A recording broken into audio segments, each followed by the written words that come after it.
percaya Engkau Tuhan yang tidak pernah meninggalkan kami. Kami tahu Engkau Tuhan yang selalu beserta dengan kami Tuhan. Bagian kami hanyalah mempercayai Tuhan. Bagian kami hanyalah menaruh iman kami kepadamu Bapa. Tuhan, hari-hari ini Engkau melihat ada begitu banyak Tuhan di antara kami yang mungkin sedang mengalami ujian iman, menghadapi masa-masa yang sulit ini. Kami tahu firman Tuhan sedang digenapi. Inilah waktunya kami meneguhkan iman percaya kami kepada Tuhan. Ini waktunya kami taruh harap kami hanya kepada Tuhan. Bahkan ini waktunya kami akan melihat perbuatan-perbuatan Tuhan yang ajaib dalam hidup kami. Engkau yang mengatakan akan ada perbedaan ya Tuhan, antara orang yang sungguh-sungguh berharap kepadamu, antara orang-orang yang sungguh mengandalkan Tuhan. Akan ada perbedaan yang sangat nyata. Kami mau melihat perbuatan Tuhan dengan mata kami sendiri. Kami mau melihat campur tangan-Mu Tuhan dalam hidup kami. Mari berbicara bagi setiap kami hari-hari ini. Kami berdoa Tuhan, agar tidak ada kekhawatiran di hati kami, tapi yang ada hanyalah iman percaya kepadamu. Urapi setiap kami yang mendengarkan malam ini, urapi hamba-Mu yang tidak ada apa-apanya Tuhan. Sampaikan isi hati-Mu bagi setiap kami Bapa. Berbicara bagi setiap kami lewat kebenaran firman-Mu Tuhan. Di dalam nama Tuhan kami Yesus Kristus kami buka hati bagi firman Tuhan. Sama-sama katakan amin, amin, amin. Iya, shalom saudara. Saya percaya kita semua dalam keadaan yang baik dan luar biasa tentunya. Ya, di hari-hari ini kita melihat ada banyak goncangan, bahkan mungkin kita sendiri sedang tergoncang ya. Tapi bagi orang yang percaya pada Tuhan, mari kita menanggapinya dengan cara yang benar ya.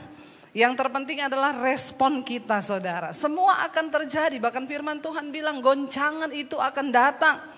Ya, Tuhan akan mengizinkan akan ada goncangan. Tuhan bilang satu kali lagi aku akan menggoncangkan bukan hanya ya bumi saja tetapi langit juga. Supaya apa? Supaya tertinggal satu umat yang tidak tergoncangkan ya.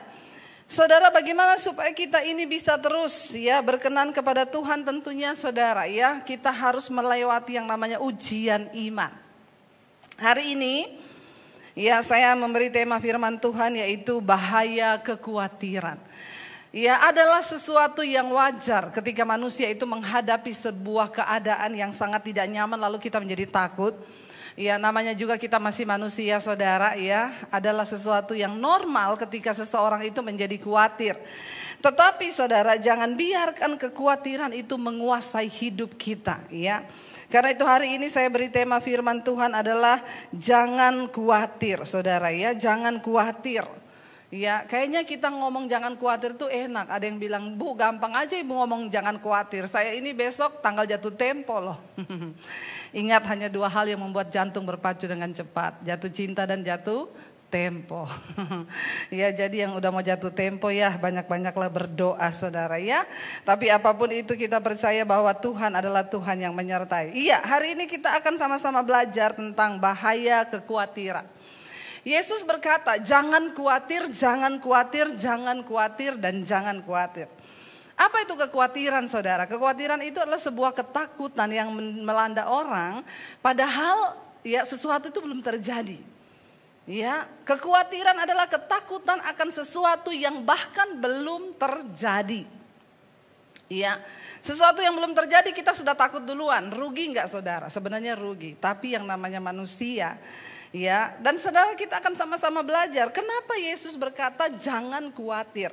Ini adalah sebuah warning saudara. Yang namanya sesuatu itu kalau di warning berarti mendatangkan bahaya kalau kita langgar.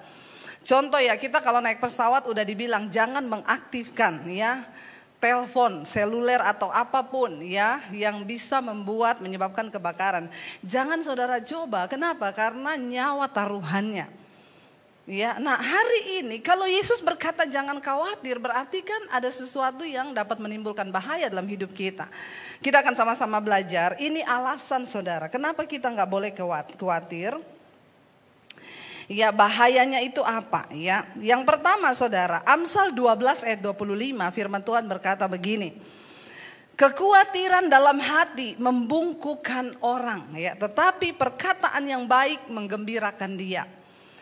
Kekhawatiran di dalam hati itu membungkukkan orang. Jadi lihat aja saudara, orang itu kalau jalannya mulai gini tuh berarti banyak kekhawatiran. Ya, lihat kanan kirimu, ya, mungkin yang sebelah kananmu suamimu atau istrimu. Ya, ngomong sama dia, jangan banyak khawatir, udah mulai bungkuk loh kamu. Ya, kita mulai katakan saudara, ya, jangan khawatir, nanti kita bungkuk, ya, saudara. Artinya apa? Ya, kita memikul beban yang itu belum tentu terjadi. Ya, kenapa kita sudah harus takut? Ya, itu pun bahkan belum terjadi, belum kejadian. Ya, yang pertama saudara, firman Tuhan berkata, kita tidak boleh khawatir karena kekhawatiran itu membungkukkan orang. Bahaya yang pertama, ternyata kekhawatiran itu bisa bikin bungkuk alias membuat fisik kita terganggu, ya. Saudara, kekhawatiran itu bukan hanya berdampak kepada jiwa tetapi pada fisik juga loh. Kalau Alkitab yang berkata itu berarti benar. Yang pertama, bahaya dari kekhawatiran, fisik kita itu bisa bungkuk. Dengan kata lain, orang yang banyak khawatir itu suka sakit kepala, ya. Jadi hari-hari ini kalau saudara banyak sakit kepala, berarti saudara mulai banyak khawatir. Yang kedua saudara, ya, apa bahaya dari orang yang khawatir itu? Amsal 25, ya, ayat yang ke-26 di sana dikatakan, seperti mata air yang keruh dan sumber yang kotor, demikianlah orang benar yang khawatir di hadapan orang fasik. Wow, mengerikan, seperti mata air yang keruh dan yang kotor, kata ayat ini. Demikianlah orang benar yang khawatir, ya. Jadi kita ini kalau khawatir dalam hidup ini dikatakan kita ini seperti mata air yang keruh atau yang kotor. Saudara, kita menjadi orang benar yang dipanggil Tuhan, tentunya hidup kita ini kita pengen sesuatu yang murni, yang keluar dari dalam diri kita itu bersih. Tetapi orang yang khawatir, Alkitab berkata dia seperti mata air yang keruh dan juga mata air yang kotor. Yesus berkata, ya, hati kita ini sumber dari segala sesuatu.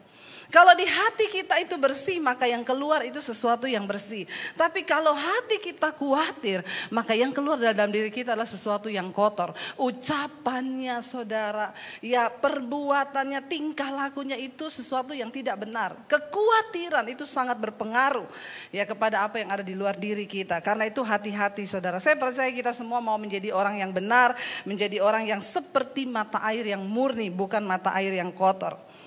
Yang ketiga saudara, kenapa kita nggak boleh khawatir? Bahayanya itu apa? Lukas 8 ayat yang ke-14, ya.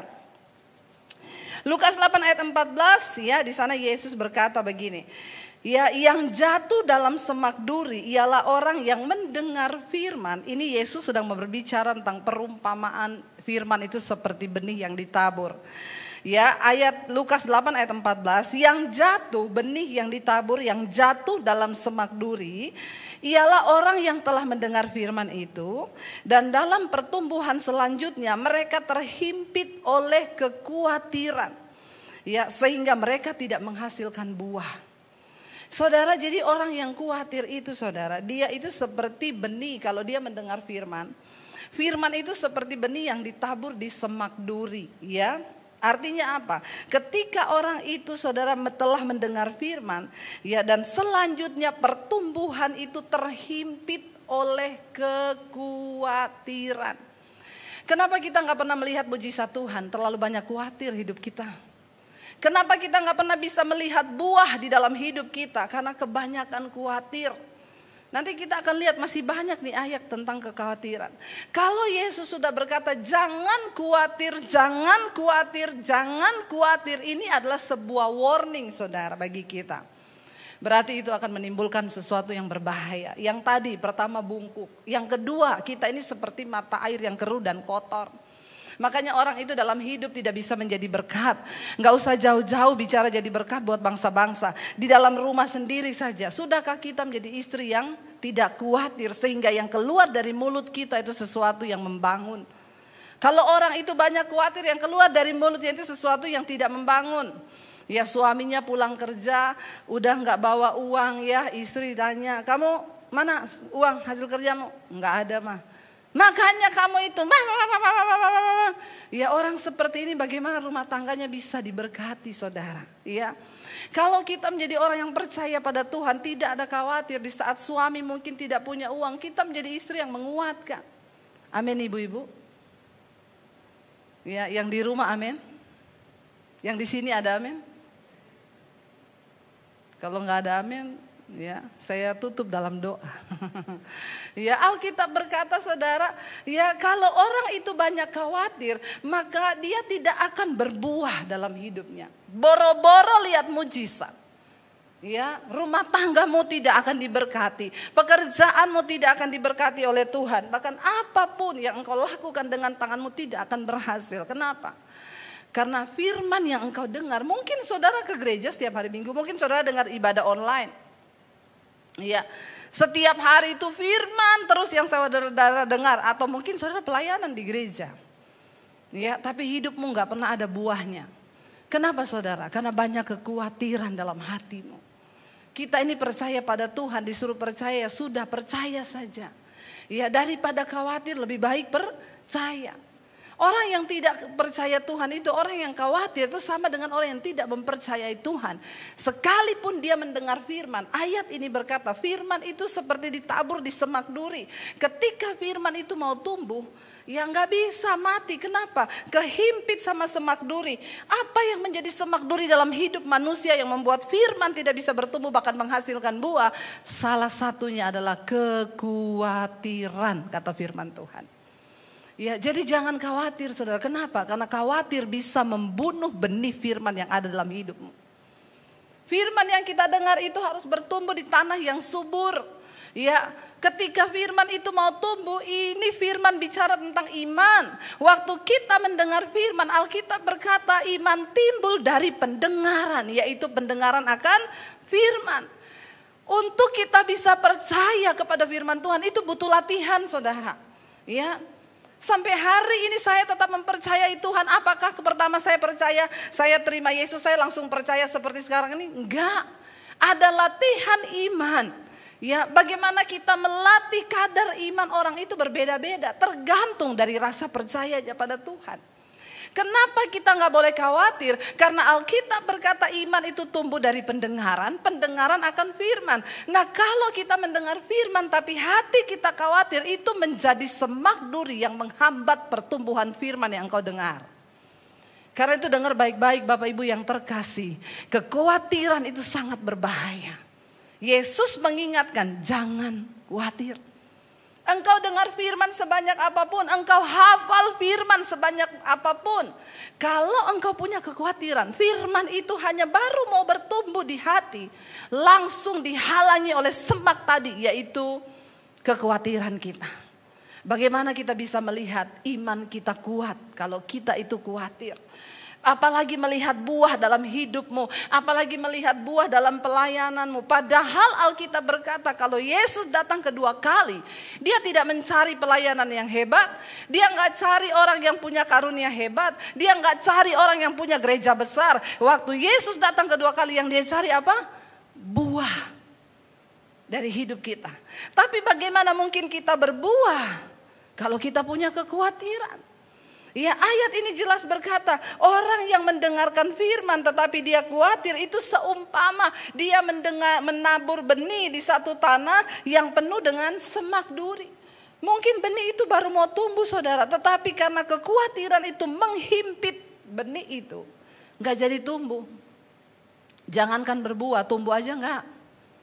Ya, kita kalau punya tanaman, kenapa tanaman itu kita bersihkan saudara? Saya dulu nanam cabai saudara di rumah saya, ya, karena ada sisa cabai, saya taruh di pot saudara. Lalu mulai tumbuh tuh. Waktu cabainya tumbuh, ya tumbuh juga itu rumput-rumput ilalang, duri-duri. Ingat ya, waktu kita menabur rumput, cabai nggak tumbuh. Tapi ketika kita tabur cabai, rumput ikut tumbuh. Dari mana? Ya nggak usah tanya. Namanya juga rumput, ya. Lalu ketika benih cabai itu mulai tumbuh, ini kan rumputnya banyak saudara. Nah, ini kalau saya biarkan, kenapa saudara? Yang pertama, ya rumput itu akan menghalangi tumbuhnya cabai itu ke atas karena rumput ini semakin besar. Dia tutupin. Yang kedua, makanan untuk cabai itu, suplai makanannya akan terhalang. Kenapa? Diambil semua sama rumput ini. Makanya cabainya gak bisa bertumbuh.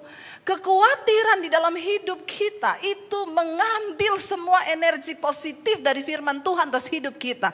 Sehingga engkau akan satu saat, ya bukan cuma tidak berbuah, bisa mati imanmu saudara. Makanya kenapa pada akhirnya banyak orang murtad. Ya, dulu saya pernah punya pengalaman saudara, ada seorang hamba Tuhan loh. Dia hamba Tuhan, seorang pendeta. Ya, dia pelayanan. Ya, ketika hidupnya itu saudara mulai goyah ya, karena dia juga punya usaha. Tiba-tiba goyah usahanya. Lalu ketika usahanya goyah, rumah tangganya juga goyah. Terakhir saudara, saya ketemu teman, saya tanya, si Pak Pendeta itu mana sekarang? Oh, belum tahu ya Kak, belum. Kenapa? Sekarang sudah jadi Muhammad. Ya, pendeta ganti nama jadi Muhammad. Saudara sendiri tahu maksud saya. Saya baru mau cari tahu keberadaannya di Facebook. Saya baru mau cari tahu di mana dia. Karena dulu saya pernah kenal dekat dengan dia. Besoknya saya dapat kabar di WA. Inna lillahi wa inna ilaihi rajiun. Telah berpulang ke rahmatullah. Muhammad ... Tadinya pendeta. Kenapa bisa mati imannya saudara? Bukan cuma orangnya ya. Imannya bisa mati lalu berganti nama. Kenapa saudara? Ya, karena tidak sungguh-sungguh mempercayai Tuhan. Hari-hari ini kita semua sedang diuji. Tetapi orang yang mau terus mempercayai Tuhan, engkau akan melihat perbedaan yang nyata kata firman Tuhan di hari-hari terakhir ini. Pakai kesempatan ini untuk membuktikan imanmu kepada Tuhan. Amin saudara. Ya, jangan biarkan semak duri itu tumbuh di dalam hidupmu. Mari kita terus mau berkata, Tuhan uji kami. Menghadapi hari-hari sulit ini kami terus akan melihat pemeliharaan Tuhan. Kami tidak mau membiarkan semak duri kekhawatiran itu menghalangi benih firman Tuhan bertumbuh dalam hidup kami. Yang berikutnya saudara, kenapa kita gak boleh khawatir? Lukas 10 ayat 41 ini kisah tentang Marta dan Maria ya. Maria itu ketika Yesus datang dia langsung mengambil tempat terdekat dengan Yesus, yaitu duduk di bawah kaki Yesus dan menyerap semua pengajaran dan khotbah yang Yesus berikan. Tapi Marta sibuk di dapur bikin teh, bikin makanan, bikin ini, bikin itu. Ya, lalu ketika Yesus datang, mereka datang berdua, Yesus berkata kepada Marta. Tetapi Tuhan menjawab, Lukas 10 ayat 41. Tetapi Tuhan menjawabnya, Marta, Marta, ya, engkau khawatir dan menyusahkan diri dengan banyak perkara. Jadi dengan kata lain saya ambil kata khawatir di situ, Yesus berkata engkau khawatir dan menyusahkan diri dengan banyak perkara. Orang yang khawatir itu berarti orang yang menyusahkan diri. Ya, nggak usah disusahkan, memang hidup ini sudah susah. Jadi jangan tambah menyusahkan diri dengan kekuatan. Yang namanya hidup ini memang rumit saudara. Kalau sederhana itu rumah makan Padang. Ya, namanya juga hidup pasti rumit. Ya, tetapi Yesus berkata kita menjalani hidup ini pasti akan ada kesukaran. Tapi jangan engkau tambahin dengan menyusahkan diri. Karena apa? Kekhawatiran. Jadi ternyata kekhawatiran itu menyusahkan diri. Banyak orang-orang itu sakit bukan karena keadaannya yang buruk, tetapi karena dia menakutkan sesuatu yang buruk. Ada banyak orang hari ini datang kepada saya, Bu, saya ini asam lambung akut. Ya, asam lambung akut, sudah ke dokter Bu? Sudah. Ya, terus dokter bilang apa? Dokter bilang jangan banyak pikiran. Memang orang asam lambung itu pasti karena banyak pikiran, stres. Ya, karena lambung itu tempat duduknya pikiran.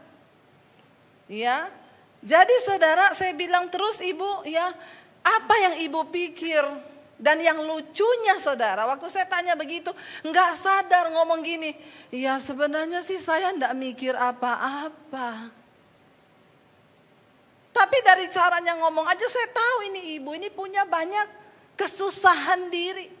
Saya bilang gini Bu, jangan ngomong ibu gak mikir apa-apa deh. Mungkin saking kebanyakan sampai udah bingung ibu mikir apa yang ibu pikirin.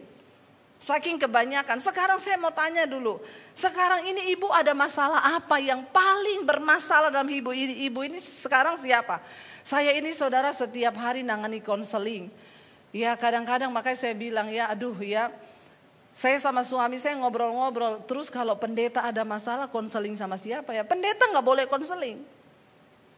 Konselingnya sama Tuhan. Makanya orang yang melayani itu harus sudah lebih dulu kuat baru boleh melayani. Kalau enggak stres loh saudara. Setiap hari itu orang datang. Bu ya ada yang aneh-aneh lagi. Bu uang saya tiap hari hilang dicolong suami saya bu.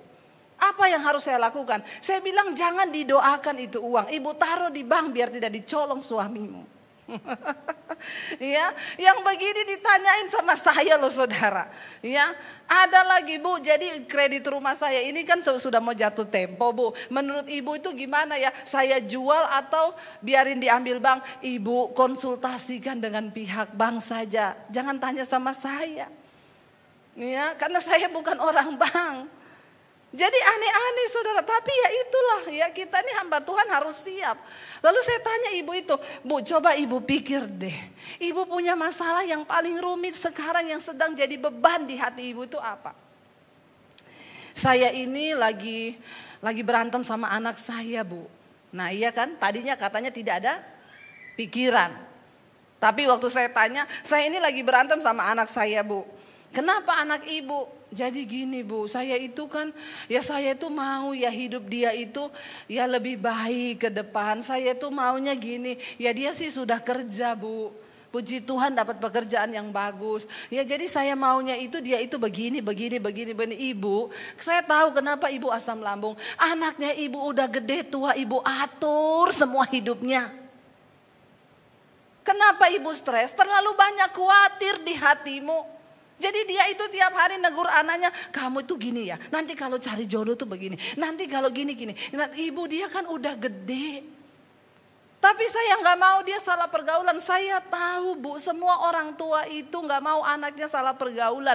Tapi kenapa ibu asam lambung akut? Karena ibu mencoba mengendalikan semua keadaan di sekelilingmu. Ibu harus mendengar saya baik-baik bu. Tidak ada satu orang pun yang bisa mengubah orang lain. Ibu gak bisa rubah suami, ibu gak bisa rubah anak. Tapi ibu bisa mengubah cara ibu berespon terhadap semua keadaan. Amin. Orang yang tidak khawatir itu belajar mempercayakan kepada Tuhan. Ya, ada ibu-ibu telepon saya. Shalom Bu Debbie. Saya iya shalom ibu, ada apa ibu? Ibu saya sudah bosan hidup, mau mati, saya doakan bagaimana? Jangan ibu, loh tadi katanya udah bosan hidup. Kenapa ibu bosan hidup? Suami saya selingkuh bu. Saya baru keluar rumah sakit jiwa beberapa bulan lalu. Aduh suami yang selingkuh ibu yang gila. Jangan mau, ya. Ibu jangan mencintai siapapun melebihi Tuhan. Apalagi dia bilang saya sudah mau bunuh diri bu. Cuma gara-gara suami selingkuh ibu bunuh diri. Bodoh itu namanya. Ya, ibu harus menaruh harapanmu pada Tuhan. Suami selingkuh bukan berarti kiamat dunia. Ibu masih punya anak, ibu masih punya masa depan. Berbahagialah dengan dirimu sendiri bersama dengan Tuhan. Jadi orang-orang yang khawatir itu saudara, ya sesuatu yang belum terjadi dia sudah khawatirkan, apalagi kalau terjadi. Ibu-ibu kurang berserah pada Tuhan. Ya tapi suami saya gak berubah-berubah, sekarang dia sudah sama perempuan lain. Biarin aja, sekarang ibu fokus sama Tuhan. Saya tahu tidak ada seorang pun yang mau suaminya berselingkuh saudara. Siapa sih yang mau anaknya menikah dengan orang lain dan pindah ke agama seberang? Gak ada yang mau. Tapi kalau semua itu terjadi, kita harus belajar mempercayakannya kepada Tuhan. Amin. Jangan stres. Ayat ini berkata Yesus bilang, Marta, Marta, kamu itu terlalu khawatir dan menyusahkan diri. Jangan menyusahkan diri. Orang yang khawatir itu menyusahkan diri, bisa gila, bahkan bisa stres loh. Ya, kita harus berbahagia dengan diri kita bersama dengan Tuhan. Nggak usah terlalu mikirin anak, mikirin mantu, mikirin cucu, mikirin. Ya, ada oma-oma juga yang stres, Bu. Saya tuh stres, Bu.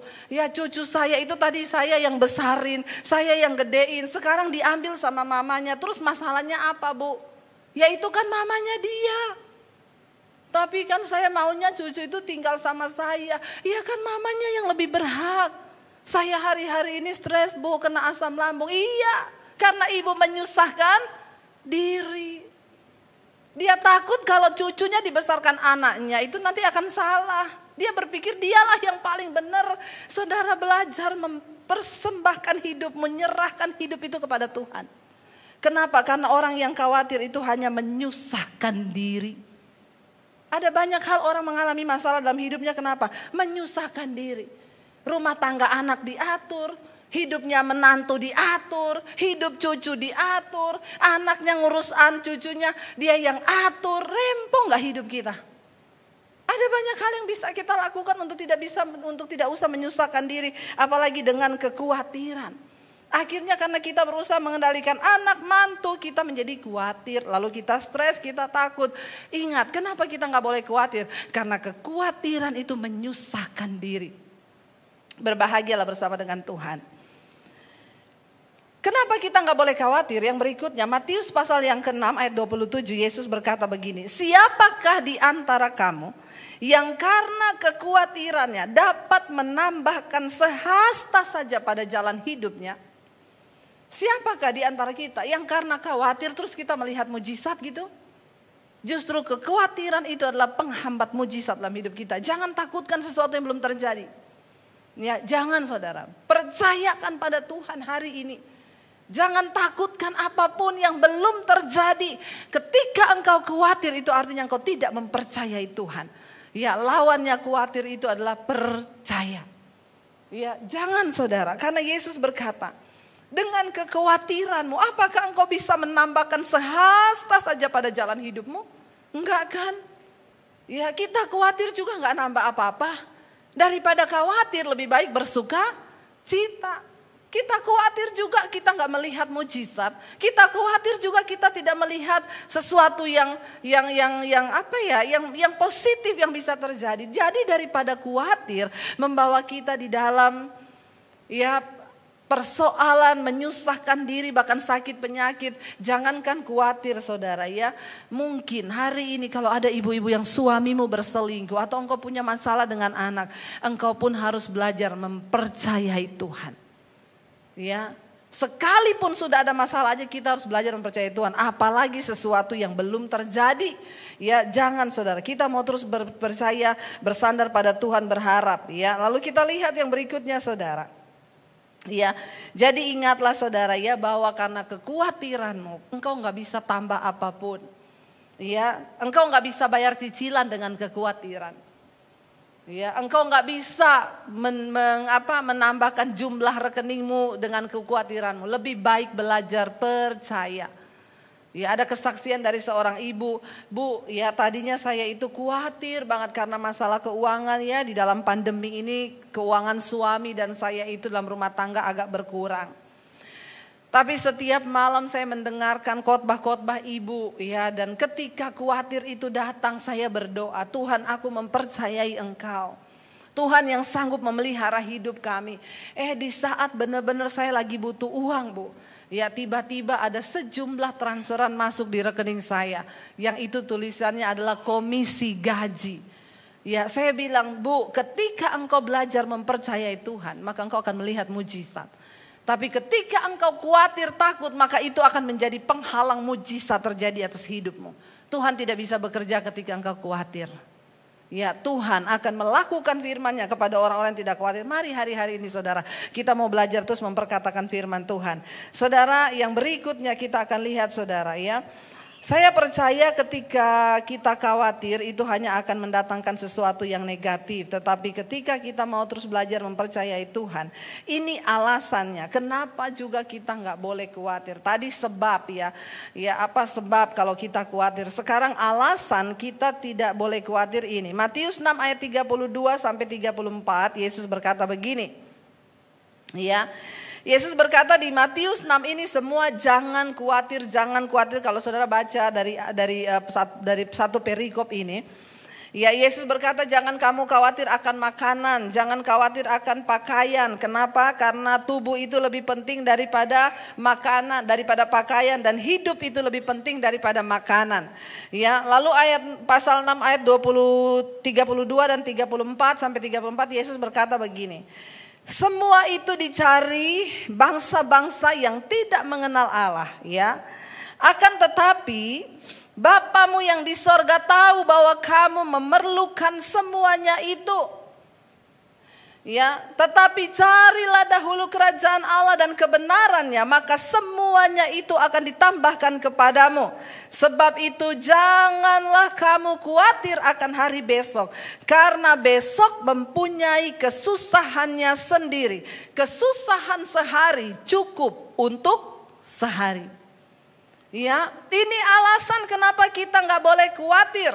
Karena kalau kita khawatir akan makanan, memang orang itu apa sih yang dikhawatirkan? Makanan, pakaian, apa yang akan dipakai, apa yang akan dimakan, apa yang akan diminum, itu rata-rata.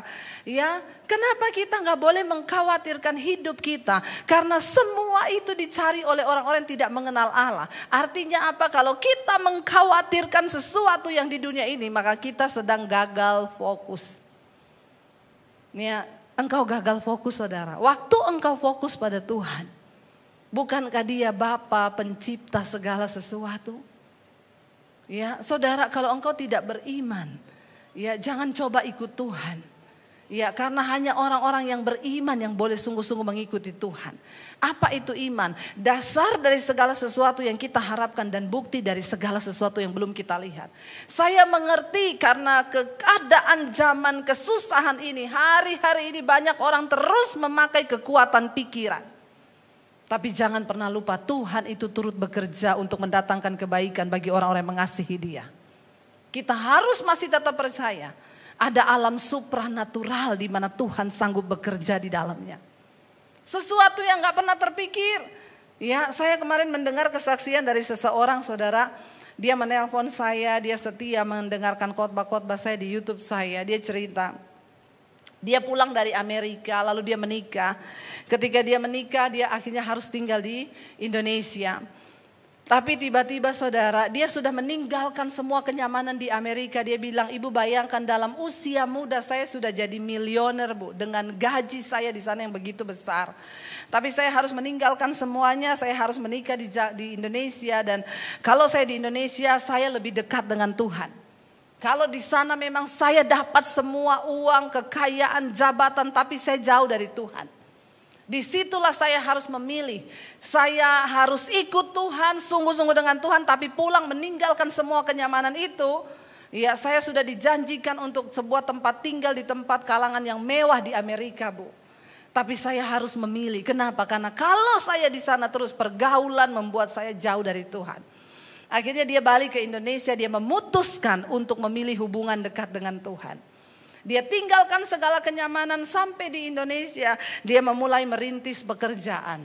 Ya, tapi memang susah, bu, karena saya harus memulai dari nol. Tapi saudara percayalah, ketika engkau mengutamakan dan mempercayakan hidupmu pada Tuhan, apa yang mustahil itu Tuhan sanggup kerjakan. Tiba-tiba ada orang dari Amerika itu masuk ke emailnya dia, itu email salah alamat. Jadi namanya dia Peter, ada orang juga nama Peter. Nah, orang itu email ke dia, Peter, kamu tuh salah kirim barang, orang dari Amerika. Dia balas, sorry saya bukan Peter itu, tapi memang namanya saya Peter. Orang yang di Amerika bilang, hey, oh iya, saya ingat kamu Peter yang di perusahaan ini. Iya, sekarang kamu di mana? Lama kok nggak tahu alamatnya. Oh, saya sudah di Indonesia. Wow, kebetulan sekali kami lagi buka satu usaha. Sekarang sudah ada di Jepang dan beberapa di negara-negara. Kami mau buka di Indonesia. Kamu mau nggak? Dia dibukain kantor di Jakarta, semua biaya dari Amerika, dia jadi konsultan, saudara. Dia bilang, ibu saya terheran-heran, gaji saya itu dolar, bu. Dan di saat pandemi seperti ini, saya menerima gaji yang cukup besar. Saudara, orang itu kalau mau hidup berkenan dan percaya Tuhan, dikejar-kejar berkat loh. Benar. Ada hal-hal yang kita gak mengerti secara nalar yang sanggup Tuhan kerjakan.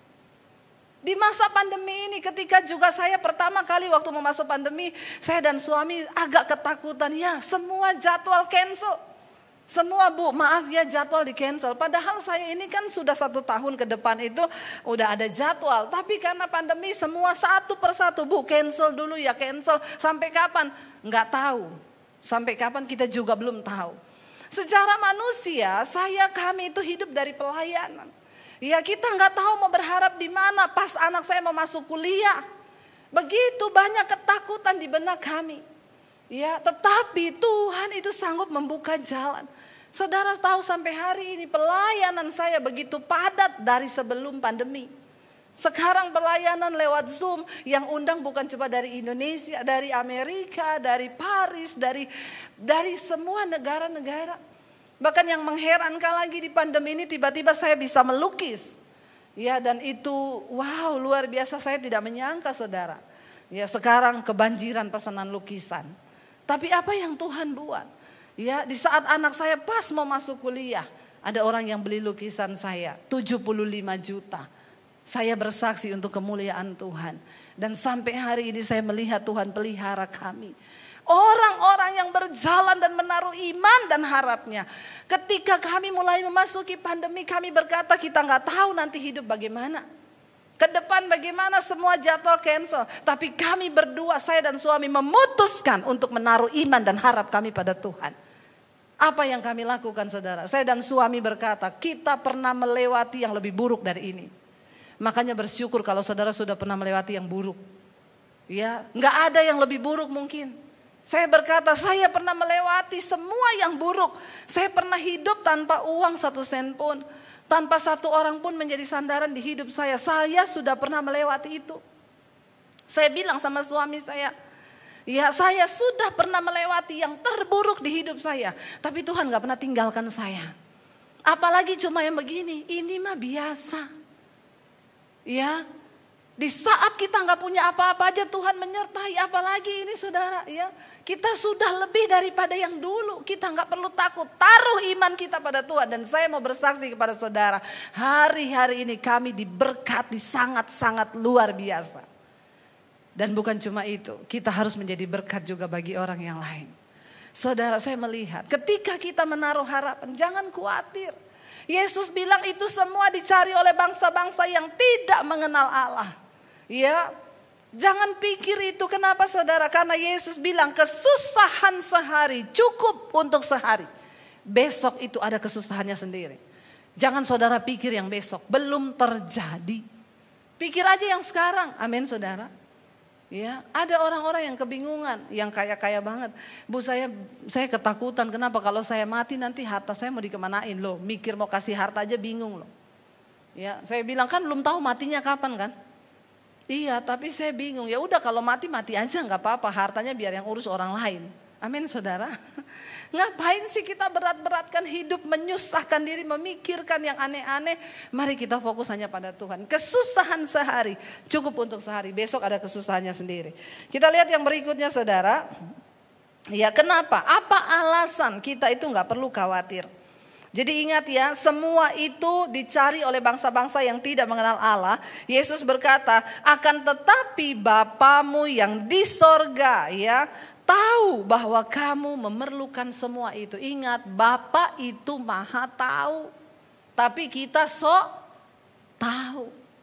Ya, Bapa itu maha tahu, kamu memerlukan semuanya itu. Kita ini hanya cukup apa? Kenalilah Tuhanmu. Mari kita mengenal Tuhan dengan benar supaya kita punya iman yang benar. Kalau kita nggak mengenal Tuhan dengan benar, susah saudara. Kenalilah Tuhan dengan benar supaya engkau nggak mudah bimbang. Ya, masalahnya banyak orang Kristen itu tidak mengenal Tuhan dengan benar. Jadinya dia nggak tahu firman. Kalau kita tahu firman, ayat ini dengan jelas berkata, Bapamu itu tahu kalau kamu memerlukan semuanya itu. Lalu apa yang harus kita lakukan? Kalau hari ini kami sedang khawatir Bu. Mazmur 55 ayat 23. Firman Tuhan berkata, Mazmur 55 ayat 23, serahkanlah khawatirmu kepada Tuhan, maka Ia akan memelihara engkau. Tidak untuk selama-lamanya dibiarkannya orang benar itu goyah. Amin. Apa yang harus aku lakukan, Bu? Kalau hari ini aku sedang khawatir, datang di kaki Tuhan. Saya cuma mau bilang saudara, tidak ada orang kaya yang hebat yang bisa menolong saudara. Tidak ada pendeta hebat yang bisa mendoakan saudara. Tidak ada dokter hebat yang bisa menyembuhkan saudara. Tidak ada psikiater hebat yang bisa memberikan engkau motivasi untuk bangkit. Engkau punya Tuhan yang hebat. Apa yang harus kita lakukan ketika kita khawatir? Datang di kakinya. Ayat ini berkata, serahkanlah segala kekhawatiranmu kepada Tuhan.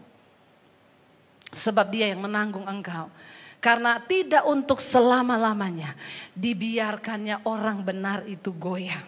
Kalau ayat ini berkata tidak untuk selama-lamanya dibiarkannya orang benar itu goyah. Berarti ada saat-saat memang Tuhan izinkan orang benar itu goyah, tetapi ingat tidak untuk selamanya, ya. Tidak untuk selamanya kita dibiarkan goyah, tetapi memang ada waktu-waktu kita harus diuji imannya. Saudara, orang yang dikatakan beriman itu orang yang seperti apa? Orang yang sudah melewati ujian iman. Kalau hari-hari ini saudara belum diuji, saya doakan supaya saudara diuji. Bilang amin. Enggak ada yang amin. Ya, giliran diomongi mau diuji nggak ada yang amin. Kalau diberkati amin, amin kenceng. Giliran saya doakan diuji, yes ya. Biar kita mau berkata seperti Daud, ujilah aku Tuhan, cobalah aku Tuhan, selidiki hatiku dan batinku. Daud bilang apa? Mataku tertuju kepadamu. Serahkanlah segala khawatirmu kepada Tuhan. Sebab Tuhan yang menanggung hidup kita dan tidak untuk selama-lamanya dibiarkan orang benar itu goyah. Ada saat-saat Tuhan izinkan kita goyah. Ada saat-saatnya. Mungkin hari-hari ini engkau terlalu menaruh harapan pada uang. Ada saatnya Tuhan izinkan uangmu hilang. Dan imanmu goyah. Supaya apa? Engkau menaruh harapmu pada Tuhan. Ada orang-orang yang terlalu menaruh harapannya pada pekerjaan berlebihan. Ada saatnya Tuhan izinkan pekerjaanmu hilang. Dan disitulah engkau mulai goyah. Tapi Tuhan mau lihat bagaimana engkau meneguhkan imanmu. Ada saatnya Tuhan izinkan kita kehilangan keluarga. Ya, ketika keluarga menjadi satu-satunya sandaran dan tempat kita hidup. Saya pernah mengalami. Tapi ketika engkau goyah, Tuhan mau lihat. Ya, kepada siapa engkau menaruh harap? Saya ingat sekali waktu saya diusir dari keluarga saya, papi saya bilang, kamu jangan bawa ijazah. Saya mau lihat Yesus kasih makan kamu pakai apa. Bayangkan saudara, saya keluar tanpa bawa apa-apa, tidak boleh bawa ijazah. Dan papi saya bilang, saya mau lihat Yesus kasih makan kamu pakai apa. Tapi saya mau bilang hari ini saudara, ketika aku menaruh harapanku pada Tuhan, Alkitab berkata, Dia adalah sauh yang teguh. Ya, apa itu sauh? Kalau kapal itu mau bersandar, ya, nanti dilempar jangkar, ya, lalu diikat pada sauh itu, sauh yang teguh itu tidak akan tergoyah, bahkan kapal itu nggak bisa lari kemana-mana. Mari kita taruh iman kita kepada Kristus, Dia sauh yang teguh, saudara. Yang tidak akan pernah membiarkan kita ini ya jauh atau kita ini hidup kita berantakan. Hanya sejauh mana engkau menaruh harapanmu kepada Tuhan. Engkau akan melihat Tuhan turut bekerja mendatangkan kebaikan di hidupmu. Mari kita renungkan firman ini saudara. Ya, saya percaya Dia Tuhan yang tidak pernah meninggalkan kita. Dia Tuhan yang akan selalu membawa kita kepada jalan-jalannya. Ya, Dia Tuhan yang tidak pernah membiarkan kita goyah.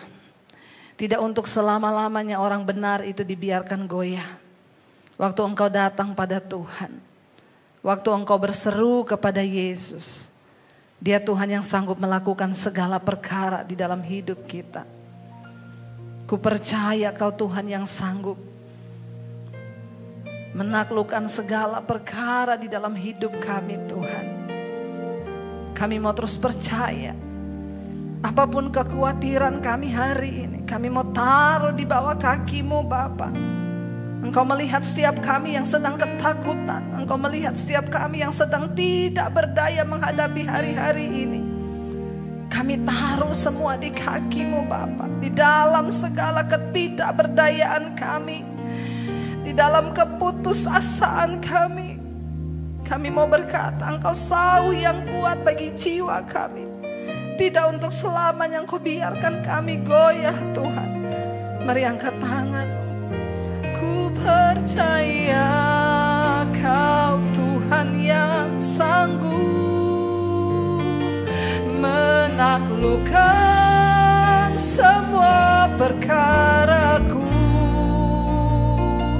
Kau turut bekerja dalam segala hal bagi kebaikanku. Ku percaya Kau Tuhan yang mampu menaklukkan semua masalahku. Kau turut bekerja dalam segala hal bagi kebaikanku. Mari lebih lagi angkat imanmu pada Tuhan. Katakan, ku percaya Kau Tuhan yang sanggup menaklukkan semua perkaraku.